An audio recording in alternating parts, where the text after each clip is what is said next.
চলুন আজকে আপনাদের একটি নতুন পদ্ধতিতে শুধুমাত্র সুজি, একটা সেদ্ধ আলু আর একটা সেদ্ধ ডিম দিয়ে আপনাদের খুবই সহজভাবে একটি বাচ্চাদের স্কুল টিফিন বানিয়ে দেখায়। খেতে এত মজার হয় যে একবার বানিয়ে খাবে আবার বানাতে ইচ্ছে করবে। আসসালামু আলাইকুম বন্ধুরা, কিচেন বাঙালিয়ানা চ্যানেলে আপনাদের সবাইকে স্বাগত জানাই। সবার প্রথমে একটা কড়াইয়ের মধ্যে 1 টেবিল চামচ মতো সয়াবিন তেল দিয়ে দিয়েছি। তেলটা যখন হালকা গরম হয়ে গেছে তখন এখানে খুবই সামান্য পরিমাণ সরষে দিয়ে দিয়েছি। তার সাথেই দিয়ে দিচ্ছি অল্প একটু কারি পাতা কুচি। হাতের কাছে কারি পাতা না থাকলে না দিলেও চলবে। এবার এখানে 1 কাপ পরিমাণ পানি দিয়ে দিচ্ছি। পানিটা যখন ফুটে যাবে তখন অল্প একটু লবণ দিয়ে দিচ্ছি আর দিয়ে দিচ্ছি 1 টেবিল চামচ মতো চিনি। চিনিটা দেওয়ার অবশ্যই চেষ্টা করবেন, তাহলে নাস্তাগুলো খেতে ভীষণ ভালো লাগবে। এবার এখানে আমি দিয়ে দিচ্ছি 1/2 কাপ পরিমাণ সুজি।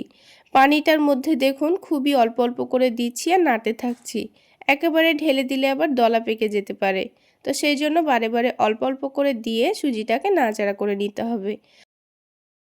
আর পানির পরিমাণটা কিন্তু এখানে মেপেই নিতে হবে।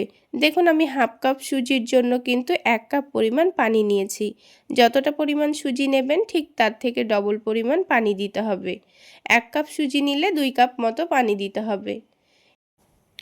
তারপর সুজিটা কিছুক্ষণের মধ্যেই দেখবেন এরকম একটা শক্ত ডোয়ের মতো হয়ে যাবে।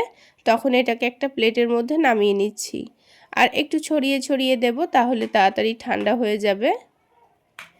এটা ঠান্ডা হতে হতে অন্যদিকে আমি একটা সেদ্ধ আলু নিয়ে নিচ্ছি আর একটা সেদ্ধ ডিম। এখানে কিন্তু আপনারা চাইলে শুধুমাত্র আলুও দিতে পারেন কিংবা ডিমও দিতে পারেন, তো আমি দুটোই দিয়ে দিচ্ছি। সুজিটা কিন্তু ঠান্ডা হয়ে গেছে, এখন আমি সেদ্ধ আলুটা গ্রেট করে নিচ্ছি। আলুটা এভাবে গ্রেট করে দিয়ে দিলে আলুর মধ্যে কিন্তু একটুও দলাভাব থাকবে না। তো আলুটা দেখুন কিছুক্ষণের মধ্যে আমি খুব ভালোভাবে গ্রেট করে নিয়েছি। এবার সেদ্ধ ডিমটাকেও গ্রেট করে নেব।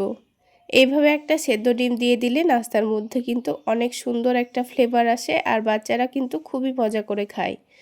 এবার এখানে আমি দিয়ে দিচ্ছি কুচি করে কেটে রাখা গাজর আর দিয়ে দেব পেঁয়াজ। তো আপনারা কিন্তু গাজরটাকে গ্রেট করেও দিতে পারেন, আমি কুচি করে দিয়ে দিয়েছি। ঝালের জন্য অল্প একটু কাঁচামরিচ কুচি দিয়েছি, তারপর ধনেপাতা কুচি দিয়ে দিচ্ছি আর দিয়ে দেব স্বাদমতো লবণ। যেহেতু আমি লবণটা সুজির মধ্যে দিয়েছি তাই সেদ্ধ আলু যেহেতু দিলাম, তো সেই জন্য আবারও স্বাদমতো একটু লবণ দিয়ে দিয়েছি। খুবই সামান্য ধনে গুঁড়ো আর জিরে গুঁড়ো দিয়ে দিয়েছি আর তার সাথে চাট মশলা দিয়ে দিচ্ছি। চাট মশলা হাতের কাছে থাকলে অবশ্যই দেওয়ার চেষ্টা করবেন, তাহলে নাস্তাগুলো খেতে ভীষণ ভালো লাগবে। আর যদি না থাকে তাহলে একটু করে লেবুর রস দিয়ে দিতে পারেন। তারপর হাতের মধ্যে একটু করে তেল মাখিয়ে নিয়েছি, দিয়ে সব কিছু একসঙ্গে ভালোভাবে মেখে নিয়েছি। হাতের মধ্যে তেল লাগিয়ে মাখলে দেখবেন খুব একটা লেগে লেগে যাবে না আর মাখতেও সুবিধা হয়। তো সব কিছু মাখানো হয়ে গেছে, এখন এটাকে সেট করে নিতে হবে নাস্তাগুলো কেটে নেওয়ার জন্য। তার জন্য আলাদা একটা প্লেটের মধ্যে অল্প একটু তেল মাখিয়ে নেব, তাহলে নাস্তাগুলো কাটার সময় কিন্তু খুব সহজেই উঠে আসবে। এবার এখান থেকে প্লেটের মধ্যে নিয়ে নিচ্ছি। এবার এটাকে আমি 4 কোণা করে সেট করে নেব। একটু পাতলা করে নাস্তাগুলো তৈরি করব, তাহলে খেতে অনেক বেশি মুখরোচক হবে আর অনেক বেশি মুচমুচেও হবে। তো দেখে নিশ্চয়ই বুঝতে পারছেন চারিদিকটা কিন্তু এক সমানভাবে আমি এটাকে সেট করে নিয়েছি। এখন এটাকে কেটে নেব। তো কেটে নেওয়ার জন্য ছুরিটার মধ্যে অল্প করে একটু তেল মাখিয়ে নিয়েছি, তাহলে লেগে লেগে যাবে না। এবার এটাকে আমি লম্বা লম্বা পিস করে কেটে নিচ্ছি। তো 4 ভাগে ভাগ করে নেওয়ার পর আবার এটাকে মধ্যে থেকে কেটে নেব।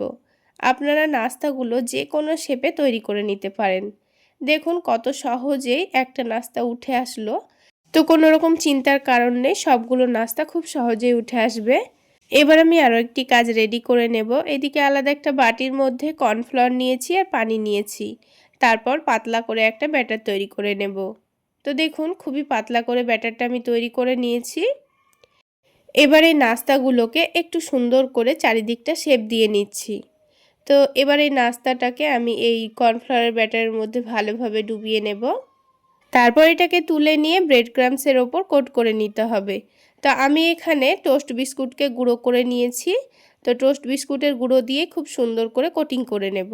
হাতের কাছে ব্রেড ক্রাম্বস না থাকলে আপনারা এইভাবে টোস্ট বিস্কুটের সঙ্গে কোট করে নিতে পারেন।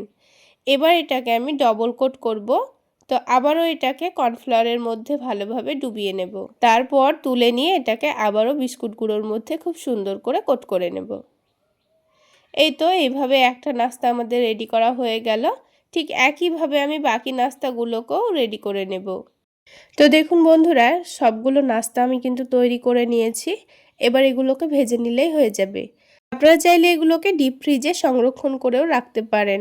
যখন ইচ্ছে হবে তখন ভেজে খাওয়া যাবে। এবার তেলটাকে খুব ভালোভাবে গরম করে নিয়ে আমি এই নাস্তা দুটোকে দিয়ে দিয়েছি। আমি এখানে দুটো করে নাস্তাগুলো ভেজে নিচ্ছি। এবার একদিকটা হালকা ভাজা হয়ে গেলে এটাকে উল্টে দিচ্ছি। তারপর দুই দিকটা খুব সুন্দর করে একটু ক্রিস্পি করে ভেজে তুলে নেব।